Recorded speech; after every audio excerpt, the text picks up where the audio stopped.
सरलता और सहजता, निष्कपटता यदि आपके चित्त में है तो केवल भक्ति, केवल नाम जप, केवल तिलक, केवल कंठीमाला, केवल कथा श्रवण, इन्हीं से आपका कल्याण संभव है। लेकिन हम सबके चित्त में चतुराई भी है, कपट भी है, छल भी है, ईर्ष्या भी है, राग भी है, द्वेष भी है। इसलिए हम लोगों का कल्याण केवल भक्ति से नहीं हो पाएगा। हमें ज्ञान और वैराग्य दोनों युक्त चाहिए। तो भैया हमारी आजकल के बालकों से एक निवेदन है, जितने युवा यहां बैठे हैं और जो सुन रहे हैं, एक बार को एक माला कम हो जाएगी तो चलेगा, एक बार को तिलक यदि परिपूर्ण नहीं लगा तो भी चलेगा, एक बार को नगर में कथा हो रही है और एक दिन की छूट जाए तो चलेगा, लेकिन एक दिन भी माता पिता के चरण वंदन को मत छोड़िए। नित्य प्रणाम कीजिए, नित्य वंदना करो। माता पिता के चरण वंदन से ठाकुर जी प्रकट हो गए। अच्छा, इसमें एक बात और है, कई बालकों की मेरे पास में पर्चियां आती हैं, मंच पर भी कई बालक भेज देते हैं, महाराज जी हमारे पिताजी का ऐसा स्वभाव है, वो तो ऐसा खाते हैं, ऐसा पीते हैं, ऐसा व्यवहार करते हैं, माँ के लिए नहीं आता। माँ होती नहीं ऐसी, पिता ही कभी कभी थोड़े से ऊधमी हो जाते हैं कई घरों में। तो हम उस पक्ष में पिताओं को तो अलग निर्देश देते हैं कि भाई पिता थोड़े से, एक बात सुनिएगा, पत्नी की दृष्टि में कभी आपकी इज्जत कम हो जाए चलेगा, माता पिता की दृष्टि में आपकी इज्जत कम हो जाए वह भी चलेगा, परिवार के लोगों में आपकी इज्जत कम हो जाए चलेगा, लेकिन बालकों की नजरों में अगर आपकी इज्जत कम होती है, यह आपका सबसे बड़ा दुर्भाग्य है कि आपसे जन्म लेने वाली आपकी संतान वो आपका सम्मान नहीं कर पा रही, क्योंकि आपका खान पान, व्यवहार, बोली चाली इतनी पवित्र नहीं है। तो इस पर ध्यान देना चाहिए एक पिता को, एक परिवार के सदस्य को, कि कम से कम बालकों के सामने तो हम ऐसा कुछ ना करें कि कल को बालक ये कहें कि भाई हम उनके पुत्र हैं। लेकिन बालकों को चाहिए, भले ही दोष हैं उनमें, आप फिर भी प्रणाम करो, आप फिर भी वंदन करो, फिर भी उनको भजो। कई बालक कहते हैं हमारी मां के ऊपर उनका दुराचार रहता है, अत्याचार करते हैं, ऐसे भी कई पिता हैं दुर्भाग्यवश। ठाकुर जी से प्रार्थना करो, पीड़ा तो नहीं सहनी है, ना मां को सहने देनी है, लेकिन फिर भी ठाकुर जी से प्रार्थना करो कि हे ठाकुर जी, हम भले ही इनको छोड़ के जा रहे हैं, लेकिन आप कृपा करना कि ये मंगल हो जाए, इनका व्यवहार मंगल हो जाए। और इसमें प्रमाण केवल हमको श्री प्रहलाद जी याद आते हैं कि प्रहलाद जी ने अपने पिता का त्याग नहीं किया अंतिम समय तक। हिरण्यकश्यप ने कितने उपाय नहीं किए प्रहलाद जी को मारने के लिए, लेकिन प्रहलाद जी ने त्याग नहीं किया कि हिरण्यकश्यप का जब वध कर दिया तो नृसिंह भगवान प्रहलाद जी से कहते हैं कुछ मांगो। प्रहलाद जी कुछ नहीं मांगते। जब पूरी लीला समाप्त होने लगी, ठाकुर जी अपने धाम को जाने लगे, तब अंत में प्रहलाद जी कहते हैं भगवान एक बात मांगनी है। क्या? भले ही इनका खान पान शुद्ध नहीं था, भले ही इनकी विचारधारा शुद्ध नहीं थी, भले ही इनकी बोली शुद्ध नहीं थी, भले ही इनका आचरण शुद्ध नहीं था, पर ये मेरे पिता थे। अगर इन्होंने कृपा ना की होती तो मैं धरती पर नहीं आता नाथ। बस एक वरदान दे दीजिए जाते जाते, क्या? मेरे पिता को सदा अपने चरणों में वास दीजिएगा, इन पर आप कल्याण कीजिएगा, ये मेरे पिता हैं। और प्रहलाद जी ऐसा कह के रोने लगे अपने पिता के चरणों में प्रणाम करके कि मेरे पिता हैं। ये दृश्य देख के नृसिंह भगवान के नेत्र सजल हो गए कि पिता ने क्या नहीं किया प्रहलाद को मारने के लिए। पर्वत से फेंक दिया, विषैले सर्पों के बीच में डाल दिया, कठोर दांत वाले हाथियों के बीच में छोड़ दिया, भुआ के साथ चिता बनाकर के जलने को छोड़ दिया। इतने अत्याचार हम पे हो गए होते तो क्या करते हम?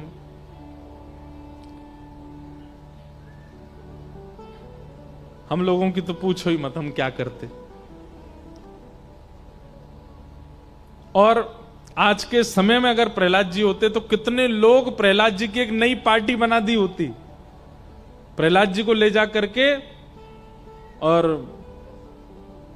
एक मोर्चा खड़ा कर दिया होता, लोग निकल करके आ जाते गलियों में मोहल्लों में, और महाराज जय जयकार हो रही, नारेबाजी हो रही होती, प्रहलाद जी के पोस्टर लग जाते बड़े बड़े, बड़ी बड़ी पार्टी वाले आ जाते, हमारे यहां से इलेक्शन लड़ लो आप, इतने सारे आपके फॉलोअर। मोर्चा क्या है? बोले दुष्ट पिता मुक्त मोर्चा। हम लोग तो ऐसे वाले लोग हैं, लेकिन श्री प्रहलाद जी का ऐसा स्वभाव नहीं है ना। उस स्वभाव पर ठाकुर जी रीझ गए। बताओ, इतना कुछ सहने के बाद भी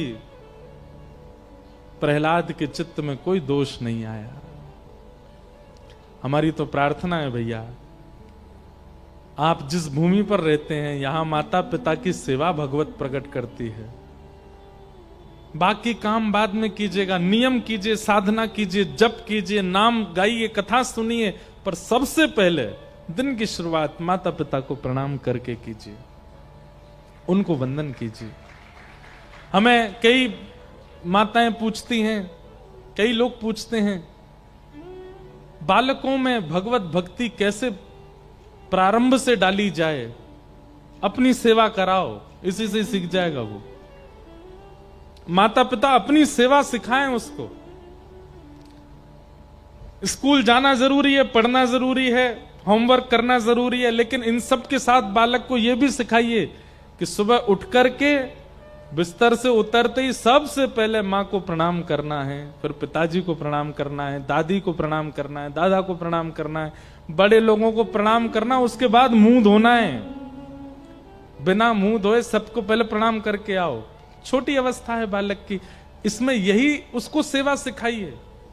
फिर स्नान ध्यान करके अपना बाल भोग करके स्कूल जाते हो, ट्यूशन जाते हो, कॉलेज जाते हो, घर से बाहर निकलना है तो सबको प्रणाम करके निकलना है, घर आना है तो सबको प्रणाम करना है, ये सिखाइए। आप केवल इतना ही सिखा दीजिए, हनुमान चालीसा छोड़ दीजिए, बाद में सिखाना। गीता के श्लोक मंत्र आदि सब बाद के लिए छोड़ो, पहले ये सिखाइए। वो बालक यदि घर के बड़े लोगों का सेवक बन गया, हनुमान चालीसा अपने आप उसको ग्रहण करेगी, उसको याद नहीं करना पड़ेगा। हनुमान चालीसा स्वयं कृपा करेगी, गीता जी उस पर स्वयं कृपा करेंगी, संत जन उस पर स्वयं कृपा करेंगे। भाई, मिट्टी में बीज बोया जाए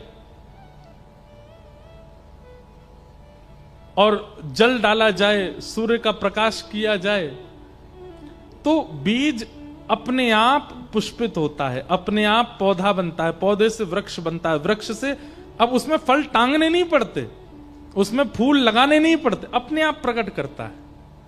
ठीक वैसे ही बालकों को पहले मातृ पितृ सेवा सिखाओ, ताकि इस महाराष्ट्र में, हमारे इस भारत में एक और पुंडलीक जैसा कोई भक्त हो जो माता पिता की सेवा से एक बार फिर से ठाकुर जी को प्रकट कर दे, ठाकुर जी को प्रादुर्भाव कर दे।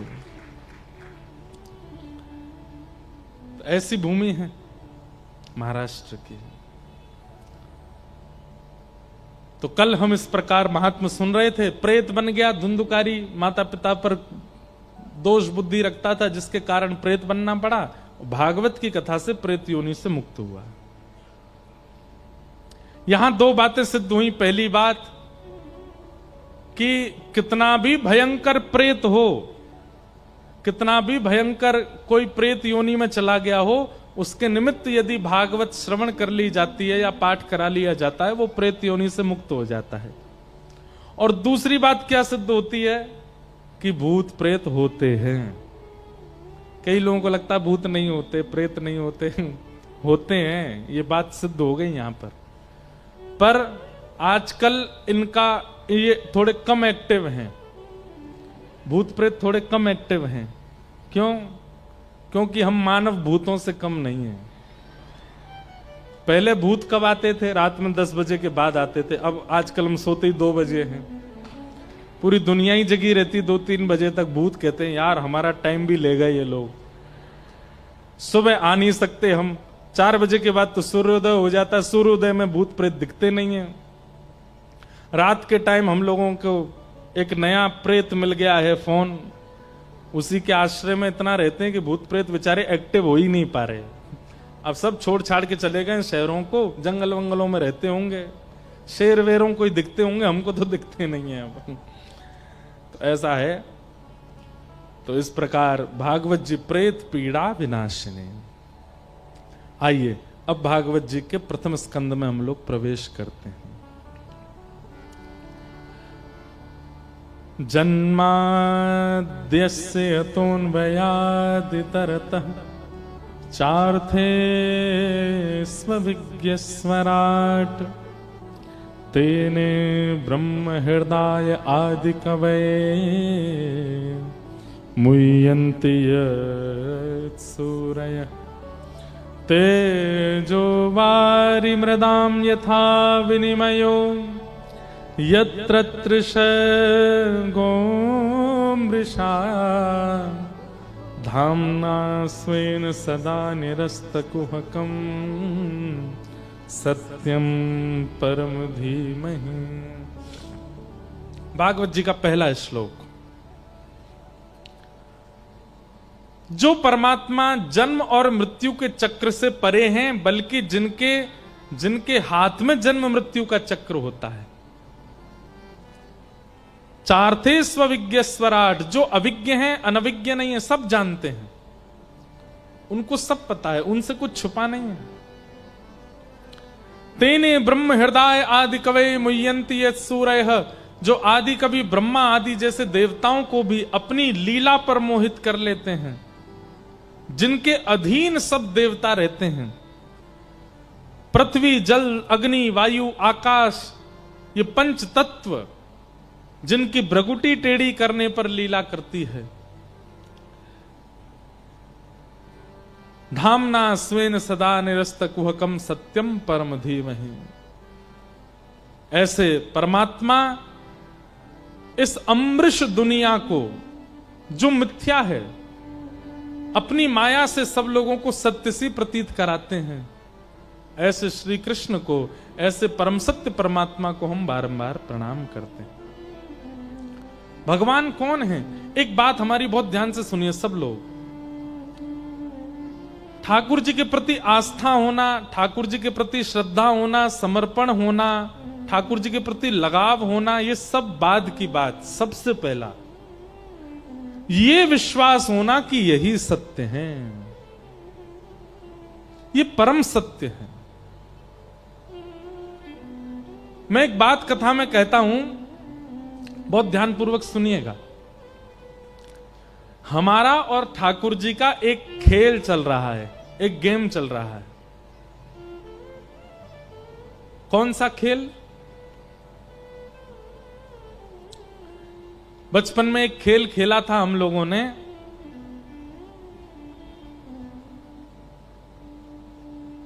अंग्रेजी में उसमें ऐसे बोलते थे स्टैचू। एक बालक कोई 10 तक गिनती गिनता था, 1 2 3 4 10 जैसे ही होते थे, और पीछे मुड़ के देखता तो 5-6 बालक जो हैं वो अलग अलग मुद्राएं धारण कर लेते थे। और फिर वो जो बालक गिनती गिन रहा था, उसका टास्क क्या होता है? जितने मूर्ति बन के खड़े हैं, इनको बिना छुए अपनी बातों से, अपनी क्रिया से, अपनी हरकतों से इनको हंसा के दिखाओ, इनको बुलवा के दिखाओ, इनके हाथ पैर हिला के दिखाओ। और जो जो हिलता जाता था वो आउट होते जाते थे। एक बात कह दें, अन्यथा मत लीजिएगा, इस खेल में हम लोग हार रहे हैं ठाकुर जी जिस तरह, क्योंकि ठाकुर जी आउट हो ही नहीं रहे हैं, ऐसे ही खड़े हैं पिछले 500 साल से। नाथ द्वार चले जाओ, वहां पे ऐसे ही खड़े हैं। हम सबके घरों में ऐसे ही बैठे हैं, वृंदावन में ऐसे ही खड़े हैं। हम लोगों अपनी भक्ति से, अपने प्रेम से, अपने भाव से, अपनी स्थिति से हिला ही नहीं पाए उनको, वो अभी तक स्थिर ही खड़े हैं। हमें चिंता होनी चाहिए इस बात की कि नाथ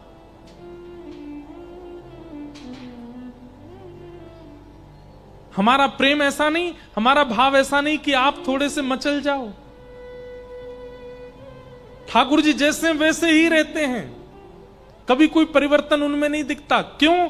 क्योंकि हमारे विश्वास में कहीं ना कहीं अभी कमी है, हमारे प्रेम में कमी है, हमारी भावनाओं में, हमारी श्रद्धा में कमी है। हम लोग कहीं ना कहीं स्वार्थी बन जाते हैं, इसी कारण से वो केवल एक स्थिरता बनी रहती है। ठाकुर जी सचल नहीं होते। श्री नामदेव जी महाराज, श्री तुकाराम जी महाराज, ज्ञानेश्वर माउली, जनाबाई, ये जितने नाम हैं भक्तों के, इन सब ने ठाकुर जी को सचल किया, और आज की भाषा में कहूं तो आउट किया था। ठाकुर जी हिल गए थे इनके लिए।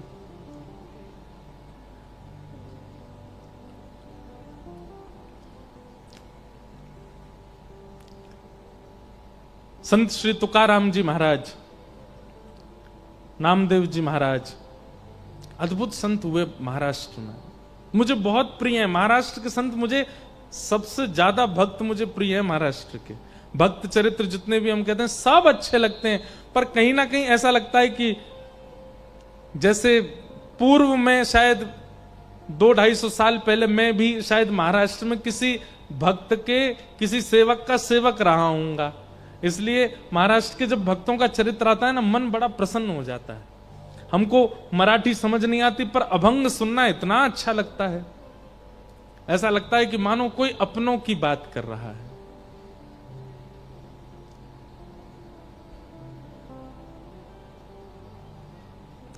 नामदेव जी महाराज एक दिन कीर्तन कर रहे थे, और मंदिर में विराजमान श्री पंडरीनाथ भगवान ठाड़े थे, सबको दर्शन दे रहे थे। और दर्शन देते देते श्री ठाकुर जी इतने व्याकुल हो गए कि पीछे खड़ी हुई रुक्मणी जी से कहने लगे, बोले रुक्मणी जी, बोले हाँ जी बताओ। हमसे रुका नहीं जा रहा है। बोले क्यों नहीं रुका जा रहा, मतलब? बोले नामदेव जी इतना सुंदर कीर्तन कर रहे हैं, इतने आनंद से नृत्य कर रहे हैं, इतने सारे वैष्णव मिलकर के करताल बजा रहे हैं, मुझसे रुका नहीं जा रहा। मेरा मन हो रहा है कि मैं भी कीर्तन में चला जाऊं, जाकर के नृत्य कर लूं थोड़ा सा। रुक्मणी जी बोली, आप यदि चले गए तो यहां दर्शन कौन देगा सबको? बोले दर्शन की तो बात ऐसी है कि आप भी हमारी तरह ही खड़ी हो, थोड़ी देर के लिए आप ही हमारा मुकुट पीतांबर पहन के खड़ी हो जाना, सब आपको ही विट्ठल समझ के प्रणाम कर लेंगे, हमको जाने दो। रुक्मणी जी बोली, चलो एक बात तो बन गई कि आपकी जगह मैं खड़ी हो जाऊंगी, लेकिन आप अगर कीर्तन में जाएंगे, आपके जाते ही सब खड़े हो जाएंगे, सब कीर्तन रोक देंगे, सब आपके स्वागत सत्कार में लग जाएंगे, आपके पांव छूने लगेंगे। कीर्तन के बीच में विक्षेप डालने के लिए आप जाओगे। ये बात सुनकर के ठाकुर जी रुक गए, बोले कि नहीं ये तो सही है, हम अगर गए तो श्री नामदेव जी भी कीर्तन विश्राम कर देंगे, पूरी जनता खड़ी हो जाएगी, हमको देख करके सब लोग प्रणाम वंदन करने लगेंगे, कीर्तन जो इतना सुंदर चल रहा है विश्राम हो जाएगा।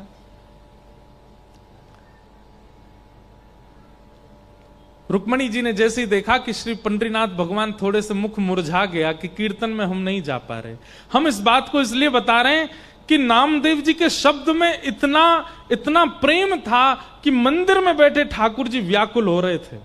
नामदेव जी बुलाने नहीं गए, ठाकुर जी व्याकुल हो रहे हैं कि मुझे कीर्तन में जाना है। हम सामने खड़े होकर पुकारते हैं, ठाकुर जी को कोई फर्क नहीं पड़ता, यूं ही खड़े रहते हैं, लेकिन नामदेव दूर कहीं पंडाल में बैठ करके कीर्तन कर रहे हैं और ठाकुर जी मचल रहे हैं कि मुझे जाना है वहां पर। रुक्मणी जी ने जैसे देखा ठाकुर जी का मुख मुरझा गया, तो रुक्मणी जी बोली एक काम कीजिए। बोले क्या? ये आप काली कमली ओढ़ते हैं ना, इसी को सॉल बना करके और ढक करके अपने आप को, और आप चले जाओ कीर्तन में। लेकिन सुनिए, क्या पीछे ही खड़े रहिएगा, कहीं आगे मत जाइएगा, एकांत में बिल्कुल जहां कोई ना हो वहां खड़े होकर के कीर्तन सुन लीजिएगा, थोड़ा आनंद लेके आप आ जाओ। ठाकुर जी बोले ये बढ़िया युक्ति बताई। ठाकुर जी ने तुरंत सॉल ओढ़ी और पूरा अपना सर्वांगीण अंग ढक लिया, काली सौल और कालो लाला, दिखाई तो दे में नहीं लेकिन ठाकुर जी की पहचान तो चाल से ही हो जाती है, उनकी चाल ही ऐसी मदमस्त है कि कोई ना पहचाने। लेकिन फिर भी ठाकुर जी को यह था कि विक्षेप नहीं हो कीर्तन में, मैं पीछे जाके खड़ा हो जाऊंगा। आहा, ठाकुर जी पीछे आकर के खड़े हो गए। हजारों की तादाद में वैष्णव बैठे थे और श्री पंडरीनाथ भगवान पीछे खड़े होकर के एक दीवार से टेक लगा करके मधुर भाव से नामदेव जी का कीर्तन सुन रहे हैं। और सुनते सुनते सुनते सुनते जैसे जैसे कभी कभी श्रोताओं में उचंग आती है ना, ऐसे ठाकुर जी में उचंग आने लगी। और जैसे ही कीर्तन की गति लय तेज हुई, थोड़ा कीर्तन की गति तीव्र होने लगी, श्री ठाकुर जी भूल गए कि मुझे सबसे छुपना है। वहीं कमर पर हाथ धर के उछल उछल करके कीर्तन करने लगे, नृत्य करने लगे। और नृत्य करते करते ठाकुर जी के नेत्र बंद हो गए। अब जैसे ठाकुर जी नृत्य करने लगे, धीमे धीमे जनता में प्रवेश करने लगे।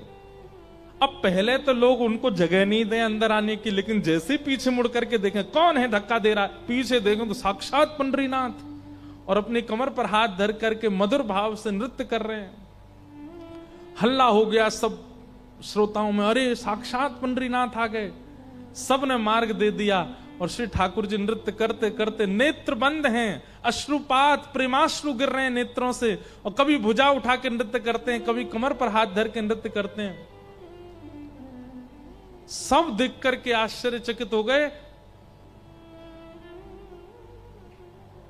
ठाकुर जी नृत्य कर रहे हैं और नृत्य करते करते जैसे ही सन्मुख आए, इतनी तन्मयता से ठाकुर जी नृत्य करने लगे कि ठाकुर जी की पीतांबरी धीमे धीमे खुलने लगी और खुल करके सर्वांगीण अंग से पीतांबरी उतरने लगी।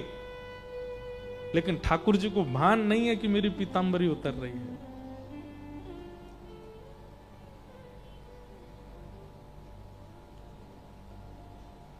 आहा, उस छवि को देख करके जितने वैष्णव थे सब आनंदित हो गए, सबके नेत्र सजल हो गए।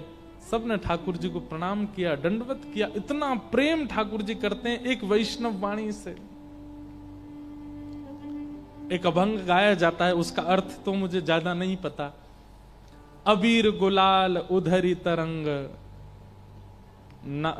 माझा घरी नाचे माझा सखा पांडुरंग। नाथा घरी नाचे माझा सखा पांडुरंग। ठाकुर जी नृत्य कर रहे हैं।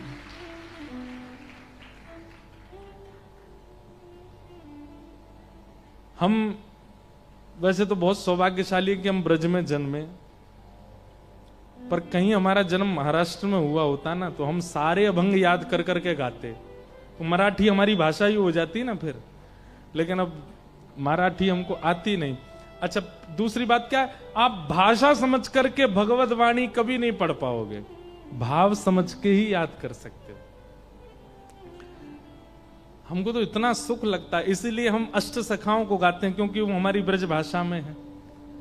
लेकिन कहीं महाराष्ट्र मराठी हमको थोड़ी आ गई होती तो हम सारे यहाँ के अभंगों को याद कर करके सुनाते कथाओं में, अपने लाल जी को सुनाते, भागवत जी को सुनाते। इतना सुंदर लगता है महाराष्ट्र का भाव। तो हम क्या कहना चाह रहे हैं, हमारी पुकार से तो हिलते भी नहीं है ठाकुर जी। और श्री नामदेव जी का कीर्तन दूर चल रहा है, ठाकुर जी पहुंच गए, नृत्य करने लगे और इतने बेसुध होकर नृत्य करने लगे कि पीतांबरी उतरने लगी ठाकुर जी की। तो भैया, ये जितने वैष्णव भक्त हुए, इन्होंने ठाकुर जी को इस खेल में आउट किया है। किस खेल में? कि ठाकुर जी मूर्तिमंत बन के खड़े हैं और वो अपनी कला से, अपने प्रेम से, अपने भाव से, अपने शब्दों से मूर्तिमंत ठाकुर जी को हिला डुला सके। हम में वो सामर्थ्य नहीं। हम तो खूब प्रयास करते हैं, ठाकुर जी फिर भी ऐसे ही खड़े रहते हैं। इसका मतलब क्या है, हमारी उस भाव में, हमारी उस श्रद्धा में, हमारे उस प्रेम में कहीं कमी है। इसलिए ठाकुर जी हिल नहीं रहे हैं। उसके लिए सबसे पहली बात क्या रखनी है? ठाकुर जी को परम सत्य मानो। ये परम सत्य है, ये विश्वास चित्त में आना चाहिए कि ये परम सत्य हैं। ठाकुर जी के सन्मुख जाकर के पूर्ण भाव से जब पंडरीनाथ भगवान का दर्शन करो, श्री रंगनाथ भगवान का दर्शन करो, राधा रमन लाल जी का दर्शन करो, तो ये भाव चित्त में आ जाना चाहिए, ये परम सत्य है। ये प्रथम भाव रखना है हमें चित्त में। उसके बाद आपका प्रेम, उसके बाद श्रद्धा, उसके बाद भक्ति, जो कोई भी है वो अपने आप सुंदर होती चली जाएगी। कहीं ना कहीं हमारे चित्त में परम सत्य की भावना नहीं है, इसीलिए बाकी के सब भाव निपुण नहीं हो पाते। श्री वेदव्यास जी महाराज ने भागवत के प्रथम श्लोक में कृष्ण को प्रणाम नहीं किया, राम को प्रणाम नहीं किया, नारायण को प्रणाम नहीं किया, विष्णु को प्रणाम नहीं किया। क्या कहते हैं? सत्यम परम धीमहि, मैं परम सत्य को वंदन करता हूं। केवल यही भाव परम सत्य का चित्त में लेकर के वेद व्यास जी ने संपूर्ण भागवत की रचना कर दी।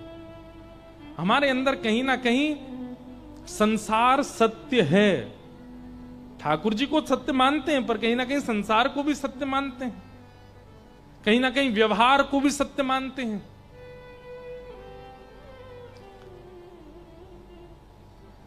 एक बार सुनिएगा, संत श्री तुकाराम जी महाराज, नाम सुना? आप नहीं सुनेंगे तो कौन सुनेगा? है महाराष्ट्र वालों को नहीं पता होगा तो आपको पता है, जैसे हम लोग कीर्तन करते हैं ना, जय जय राम कृष्ण हरि, ऐसे एक कीर्तन और होता है, ज्ञानोबा तुकाराम, ज्ञानोबा तुकाराम, ज्ञानोबा तुकाराम। ये ज्ञानोबा तुकाराम कीर्तन क्यों होता है? एक बार श्री पंडरीनाथ भगवान को शयन करा करके पुजारी जी चले गए, और श्री पुजारी जी जैसे ही नेत्र बंद करके सोए तो उनको क्या दिखा कि ठाकुर जी को मंदिर में शयन करा के आए, कंबल उड़ा के आए, और पुजारी जी के सोते ही नेत्र में स्वप्न क्या आया? ठाकुर जी ने अपना कंबल हटा दिया और पांव में घुंघरू बांध करके, अपने पैरों में घुंघरू बांध करके और हाथ में करताल लेकर के श्री पंडरीनाथ भगवान नृत्य कर रहे हैं, गा रहे हैं। रुक्मणी जी बैठ करके मृदंग बजा रही हैं, ज्ञानोबा तुकाराम, ज्ञानोबा तुकाराम, ज्ञानोबा तुकाराम।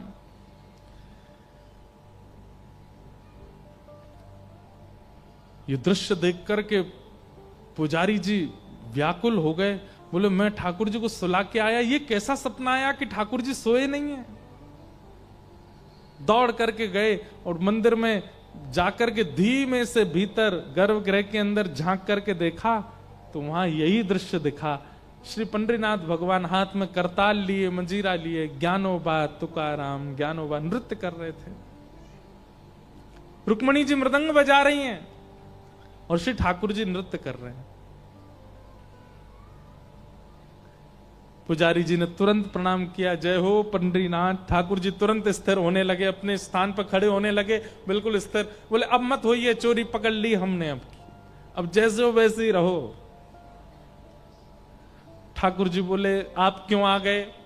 बोले क्योंकि हमको स्वप्न में दिख रहा था कि आप सो नहीं रहे हो, आप नाच रहे हो, पूरे दिन आप खड़े रहते हो, लोग बाग आपके दर्शन करते हैं, और रात को भी आप सोते नहीं हो, क्या कीर्तन कर रहे हो आप? और कीर्तन तो ठाकुर के नाम का होता है, ये ज्ञानदेव तुकाराम, ज्ञानोबा तुकाराम, भक्तों के नाम का कीर्तन क्यों कर रहे हो आप, वो भी अर्धरात्रि को?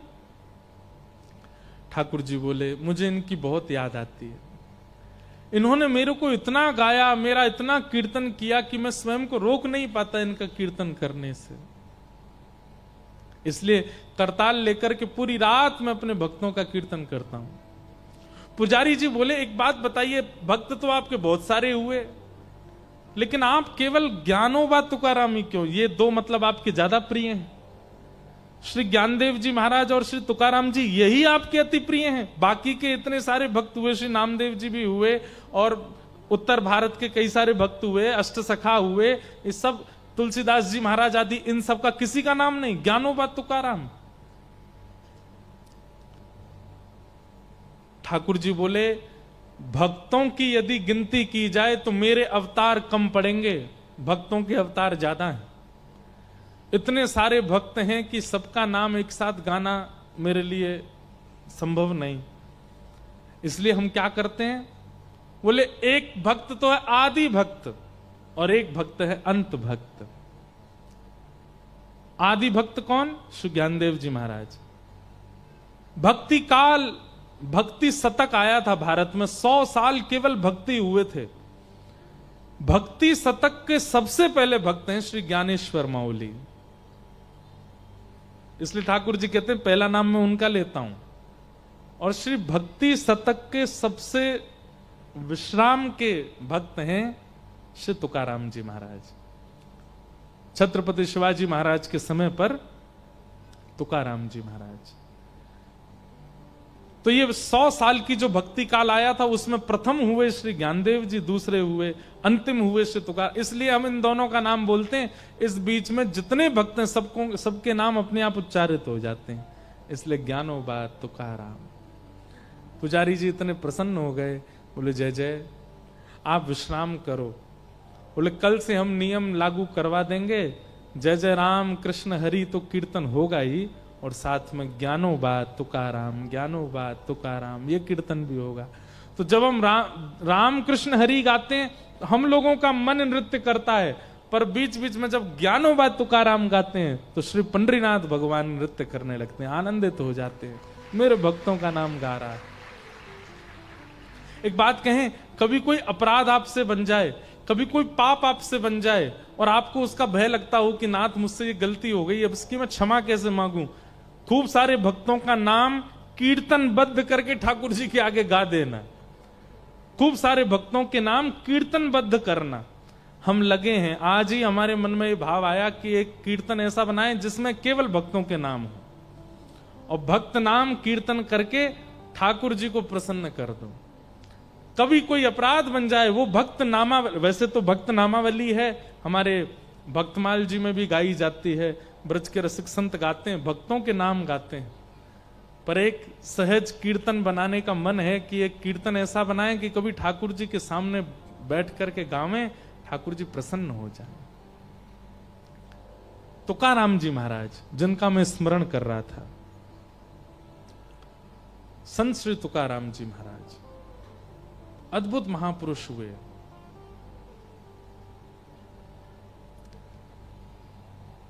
तुकाराम जी की पत्नी अनुकूल नहीं थी, कथा सबको पता है। सब लोग इधर देखिए, ध्यान से सुनिएगा। तुकाराम जी की पत्नी अनुकूल नहीं थी। अनुकूल मतलब मन के मुताबिक। लड़ती थी, झगड़ा करती थी, डांटती थी, फटकारती थी, और कभी कभी ज्यादा गुस्सा आ जाता था तो श्री तुकाराम जी पर कुछ फेंक फांक भी देती थी, मारती थी, ऐसा तो नहीं कहेंगे हम। लेकिन वो एक प्रसंग है, गन्ना वाला प्रसंग। श्री तुकाराम जी सारे गन्ने बांटी आए गांव में, एक गन्ना बचा बस। पत्नी ने कहा इतने सारे गन्ने लेके गए थे, कितना रुपया कमा के लाए? बोले रुपया कमाने के लिए तो लेके गए थे, पर बीच रास्ते में बच्चों ने मांग लिया गन्ना दे दो, तो हम तो मुफ्त में ही बांटी आए, एक ही बच्चा है। बालक कम पड़ गए, नहीं तो ये भी चला जाता। पत्नी को गुस्सा आया, गन्ना लेकर के तुकाराम जी की एक पीठ पर दिया, सो 2 हो गए। तुकाराम जी हंसने लगे, वाह मेरी पत्नी कितनी बुद्धिमान है। क्यों? मैं सोच रहा था एक ही गन्ना है, घर में खाने वाले 2 कैसे खाएंगे, इसने मार के 2 कर दिए, ले एक तू खा एक मैं खाऊंगा। तो उनकी पत्नी अनुकूल नहीं थी, लेकिन वो उसकी हर स्थिति को स्वीकार करते थे। तो एक बार एक गांव का एक बालक गया तुकाराम जी के पास, और उसने तुकाराम जी से जाकर के कहा कि महाराज मैं आपसे एक बात पूछना चाहता हूं। बोले क्या? पूरा गांव जानता है, देहू पुणे के पास स्थान है देहू, जहां तुकाराम जी महाराज रहते थे। बोले पूरा देहू जानता है, सब गांव के लोग जानते हैं कि आपकी पत्नी बिल्कुल अनुकूल नहीं है आपके। उसका व्यवहार। अच्छा, एक और बात है, श्री तुकाराम जी महाराज का ऐसा मैंने सुना भक्त चरित्र में कि उनका पहले ब्याह हुआ था, एक बेटा भी था, पर अकाल की वजह से पत्नी और बेटा दोनों की मृत्यु हो गई। फिर उसके बाद तुकाराम जी बिल्कुल सन्यासी महात्मा हो गए, लेकिन फिर किसी कारण से उनका फिर ब्याह किया गया। तो फिर जब पत्नी दूसरी आई, वो बड़ी तेज थी, बहुत शासन करती थी। तो उस बालक ने कहा, पूरा गांव जानता है, पूरा देहू जानता है कि आपकी पत्नी बिल्कुल अनुकूल नहीं है, लेकिन फिर भी आप इतने प्रसन्न दिखते हैं। आप जब अपने घर से निकलते हैं तो हजारों लोग आपके दर्शन के लिए खड़े रहते हैं। अरे कहां तक कहें, भारत के सम्राट छत्रपति शिवाजी महाराज, वो आपके यहां जगह जगह जब आपका कीर्तन होता है तो पहुंचते हैं और ससम्मान आपका इतना आदर करते हैं, इतना सम्मान करते हैं। सब आपकी इतनी सम्मान करते हैं, पर बात तो सत्य है कि जग सम्मान करता हो, घर का अत्यंत समीप व्यक्ति यदि इतना इतना शासन करता हो, इतना गंदा बोलता हो, मन प्रसन्न कैसे रह सकता है? आप सबसे ज्यादा समय अपनी पत्नी के साथ व्यतीत करते हैं और वो बिल्कुल आपका सम्मान नहीं करती। मैं बस आपसे यह जानना चाहता हूं, इस प्रसन्नता का राज क्या है? आपको चिंता नहीं होती? आपका मन व्याकुल नहीं होता? आपको पीड़ा नहीं होती चित्त में? आप इतने प्रसन्न रह कैसे लेते हो? कृपा करके मुझे अपनी इस प्रसन्नता का राज बताइए। तुकाराम जी महाराज बैठे थे, तो बैठे बैठे तुकाराम जी बोले, सुनो, बहुत पते की बात है, ध्यान से सुनिएगा। तुकाराम जी बोले, मेरा राज तो बाद में बताऊंगा, लेकिन मुझे तेरा एक राज पता है। बालक घबरा गया, आपको क्या पता चल गया मेरे बारे में? बोले, तुम्हारा एक राज पता है कि तुम्हारे जीवन के केवल 7 दिन बचे हैं। 7 दिन बाद तुम्हारी मृत्यु हो जानी है बच्चा, केवल 7 दिन बचे हैं तुम्हारे। और वो बालक अपने प्रश्न तो सब भूल भाल गया। बोले, मैं काय को आ गया आपके पास? तुकाराम जी को प्रणाम करके तुरंत भागा। 7 ही दिन बचे थे उसके। 7 दिन तक वो बालक ऐसा हो गया, एकांत में बैठा रहता। कोई आकर के उसकी बहुत प्रशंसा करता तो वो प्रसन्न नहीं होता था, कोई आकर के उसकी बहुत निंदा करता तो वो दुखी नहीं होता था, कोई आकर के उसका बहुत सम्मान करता था तो उसको पीड़ा नहीं होती थी, कोई उसका अपमान कर देता था तो वो सोचता था, भाई जीवन के 7 ही दिन बचे, कर ले अपमान, तू भी क्या करेगा। 24 घंटा केवल राम कृष्ण हरि, राम कृष्ण हरि, राम कृष्ण हरि। जीवन के 7 दिन बचे, मैंने ये भी अपराध किया था, मैंने ये भी पाप किया था, मुझसे ये भी गलती हो गई थी, हे ठाकुर जी मुझे क्षमा कर देना, मेरे जीवन का बस 7 दिन बचे हैं, मुझे सदगति दे देना, हे ठाकुर जी। एक संत, तुकाराम जी जैसे संत, जिनकी आज्ञा लेकर के छत्रपति शिवाजी रहते हैं, वो मुझसे झूठ तो बोलेंगे नहीं। मेरे जीवन के 7 दिन बचे हैं, नाथ मुझ पर कृपा करना। 7 दिन बीत गए। जैसे ही 7वां दिन प्रारंभ हुआ, सुबह स्नान ध्यान करके ठाकुर जी की सेवा करके, और दिन तो तिलक लगाता था, पर आज तो वो पूर्ण रूपेण 12 तिलक आदि करके और बिल्कुल गया और जाकर के श्री तुकाराम जी महाराज के चरणों में प्रणाम किया। भगवान, आज मेरे जीवन का अंतिम दिन है, 7वां दिन है, मेरी मृत्यु होने वाली है। आपने बताया था 7वें दिन मृत्यु होगी। तुकाराम जी बोले, अच्छा बेटा, इन 7 दिनों में तुमने क्या किया? तीसरे दिन तुमने कौन सी सब्जी खाई थी? बालक बोला, मुझे याद नहीं, मां ने क्या बनाया था, बस मैंने खा लिया। अच्छा, तीसरे दिन की छोड़ो, कल रात्रि को तुमने क्या खाया था? बोले, मुझे बिल्कुल याद नहीं है। अच्छा, तुम्हारा किसी ने सम्मान किया था? बोले, मुझे वो भी स्मृति में नहीं है, पता नहीं, आए तो थे बहुत। किसी ने अपमान किया, किसी ने गलत गाली दी तुमको? बोले, दी तो थी, पर वो भी मुझको याद नहीं है। बोले, क्यों याद नहीं है? बोले, मैं केवल राम कृष्ण हरि, राम कृष्ण हरि, राम कृष्ण हरि जप रहा था, मन में ये सोच रहा था 7 ही दिन बचे हैं, किसी का अपमान लेकर के क्यों दुखी हूं, किसी का सम्मान लेकर के क्यों प्रसन्न हूं, क्या बनता है, नमक है कि नहीं, नींबू है कि नहीं, रोटी है कि नहीं, चावल बने हैं, क्या बना है, पूरन पोली बनी, जो मिलता था बस खा लेता था, मैंने ज्यादा चिंतन किया नहीं। तुकाराम जी बोले, यही मेरे जीवन का राज है। मैं कुछ चिंतन नहीं करता। मैं हर दिन को अपना अंतिम मानता हूं। मुझे बस यही लगा रहता है कि मेरे कभी भी प्राण जा सकते हैं। किसी की निंदा लेकर के दुखी क्यों हूं, किसी की प्रशंसा लेकर के ज्यादा प्रसन्न क्यों हूं, मेरा हर दिन अंतिम है। मेरी पत्नी, वो मेरे से बिल्कुल प्रतिकूल रहती है, उसकी चिंता लेकर के क्यों बोझ रखूं। वो घर में रोटी देती है तो खा लेता हूं, नहीं देती तो भी प्रसन्न रहता हूं, क्योंकि मुझे ये सब चीज मेरी चिंता का विषय है ही नहीं। मेरी चिंता का विषय तो एक है कि मेरे प्राण गए और कहीं मैंने पंडरीनाथ को नहीं देखा तो मैं प्राण कैसे त्यागूंगा। इसी चिंता में, इसी चिंतन में लगा रहता हूं। इसलिए मुझे संसार के किसी भी सम्मान से, अपमान से, आपत्तियों से, विपत्तियों से, अनुकूलता से, प्रतिकूलता से कोई फर्क नहीं पड़ता। मैं प्रसन्न रहता हूं। बालक चरणों में गिर गया, बोले वाह भगवान, प्रश्न पूछा था आपने तो प्रैक्टिकल दिखाया पूरा। जाते जाते बोला ये तो बता दीजिए कि मरूंगा कि नहीं। बोले मरोगे, हर क्षण मरोगे, ये चिंतन जाने ही मत दो। अब पूरा जीवन ऐसे ही जियो। आज 7वां दिन पूरा हो गया, अब कल से फिर 7 दिन के लिए ऐसे ही रहो, और फिर 7वां दिन पूरा, फिर 7 दिन के लिए ऐसे रहो। जीवन भर तुम ऐसे ही रहना। तुकाराम जी महाराज ने एक अपना जैसा भक्त निर्माण कर दिया अपनी क्रिया से। ऐसे महापुरुष, सत्यम परम धीमहि।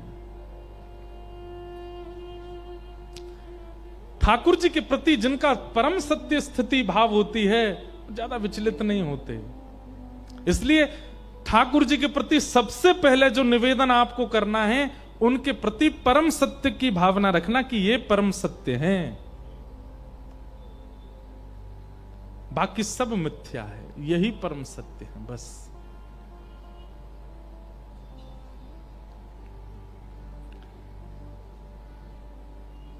कि धर्म प्रोजित कई तवोत्र परमो निर्मत्सराणाम सताम वैद्यम वास्तवमत्र वस्तु शिवदम तापत्रयोन्मूलनम श्रीमद्भागवते महामुनि कृते किं वा परैरीश्वर सद्यो हृदयवरुध्यते कृतभिः शुश्रूषुभिस्तच्छणा।